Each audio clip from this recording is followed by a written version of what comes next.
大家好，最近特朗普因為向佢嘅政敵嚟到去施壓，就係呢個聯儲局嘅鮑威爾，導致美國出現咗一個拋售美元嘅大浪潮。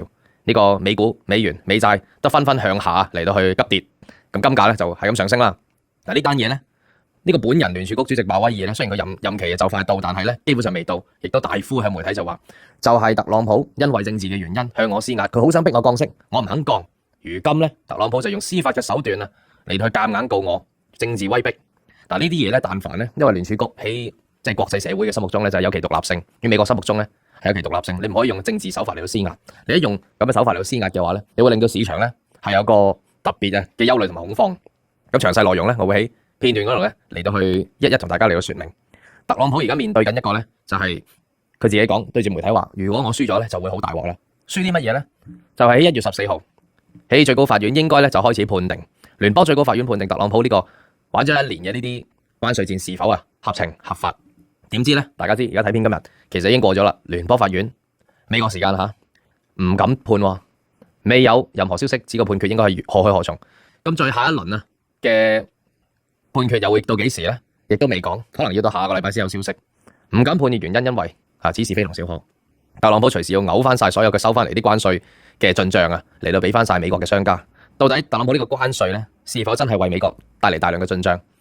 是否真係咧？好似特朗普所講，用呢招嚟到屈到中國好多錢咁樣樣。咁轉頭咧就會同大家嚟到一嚟到解釋一下美國賺咗幾多，其實消費亦都幾多。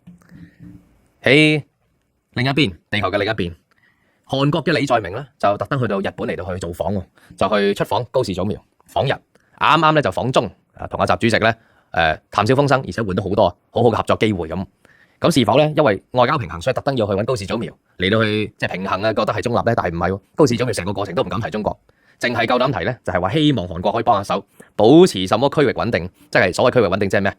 即係美國好中意用嚟話中國咧要收翻台省嘅嗰啲咁嘅言論啦。但係咧李在明卻喺今次嘅訪日裏邊做咗好多嘢，做咗好多熱情嘅招待，但係咧亦都直接同高市早苗講：你唔敢提中國，我敢提。我而家就話俾你聽。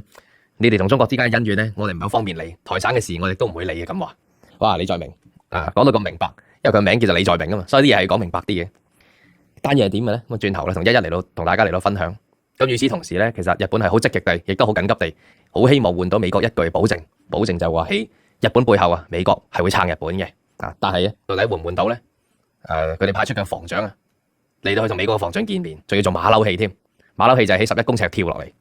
你哋希望美國換美國嘅一句，佢係會喺背後支持日本咁話，到底得唔得咧？咁轉頭同大家嚟到一一說明，只需要睇我哋呢個家國天下嘅原片咧，你就可以睇到成個世界局勢同埋呢啲新聞嘅時事分析。